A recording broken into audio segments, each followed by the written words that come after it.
Rip his head off.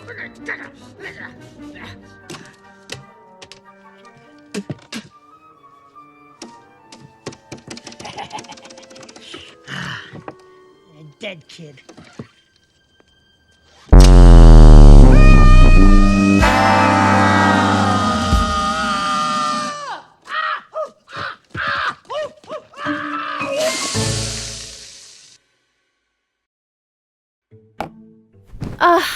I'm exhausted. From volleyball? No, I'm mentally exhausted. I thought you said your classes weren't that hard. It's not schoolwork either. I'm just tired of all the gossip at school. My friends are constantly in each other's business. So much drama. It's like I'm living in a soap opera. You like soap operas. On TV, Leo. I don't want my life to be one. Well, be an influencer. Huh? Remember when you got bangs? None of your friends had them, and then boom, like within 2 weeks, all your friends had bangs. If you want your friends to stop gossiping, I bet you can say something about it and they'll listen. I don't know. I'm kind of scared too. What if they turn on me for speaking up? Weren't you a little scared about being the first to get bangs? True. We're always using the history app to give me pep talks. Let's find a historical influencer to give you one. Okay. Influencer.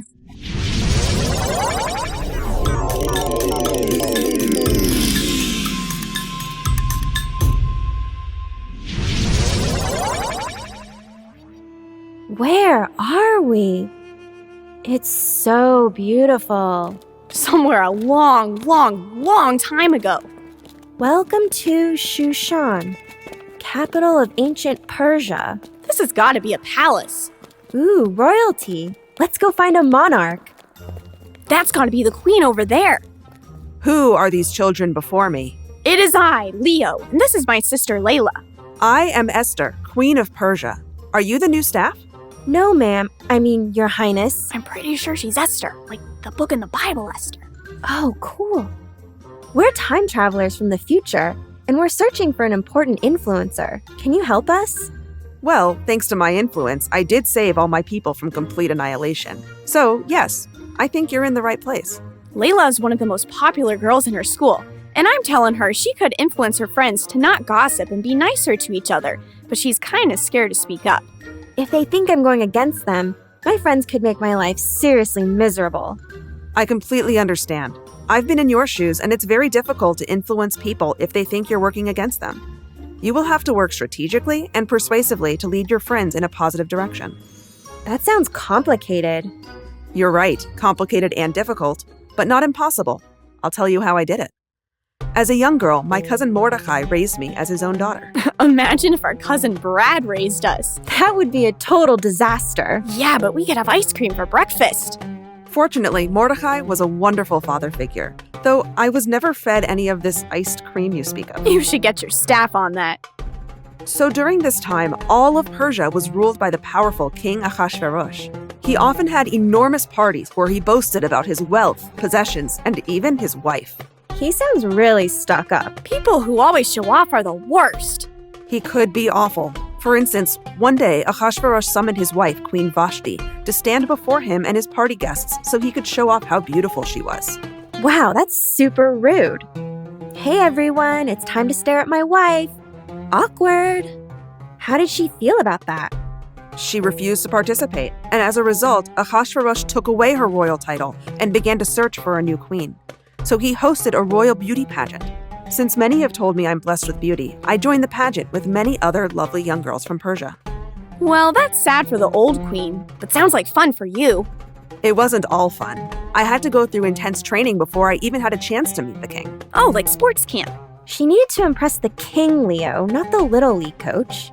It was more like intense Persian beauty treatments and learning the customs to act properly royal. Ooh, that's my kind of training. The training was difficult, and I also had to keep a big secret from everyone.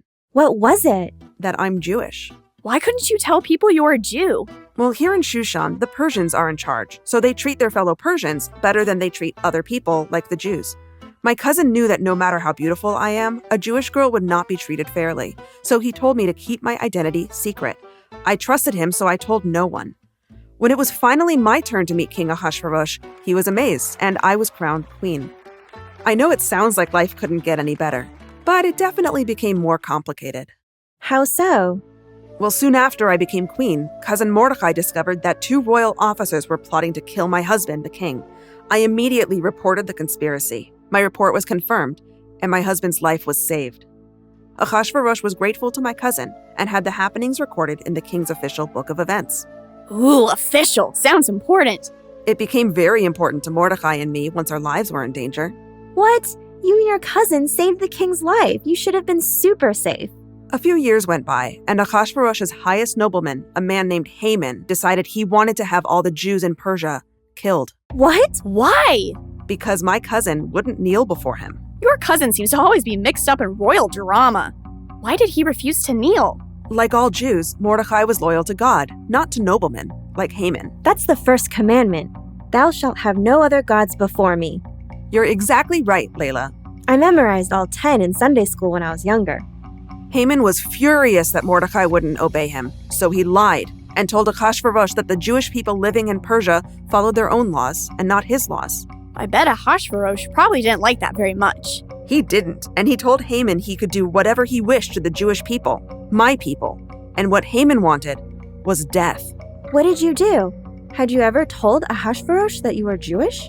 No, I hadn't, and so perhaps I was safe, but I had to do what I could to help my people. I had to convince Ahasuerus to save the Jews of Persia. It was time to be brave and use my influence. Oh, but weren't you scared Ahasuerus would turn on you, like he did with the last queen? I thought he might, but I had to stand up for my people and our obedience to God over earthly authority. I had to be brave and bold, but I couldn't just barge into his chambers and start making demands. I had to be strategic and persuasive if I was going to have influence. I love strategizing. What did you do? Well, first, since it's technically punishable by death to see Ahasuerus without being summoned, I made sure I looked my best so he would be happy to see me. And it worked. He welcomed me and held out his golden scepter. What does that mean? Is that good? Oh, yes. Holding out the golden scepter meant that I was welcome to be in his presence, and he wouldn't put me to death for intruding on him without an invitation.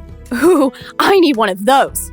Layla, you are welcome to come into my room and escape death. This time. You're such a nerd. So, Queen Esther, did you then ask him to save your people?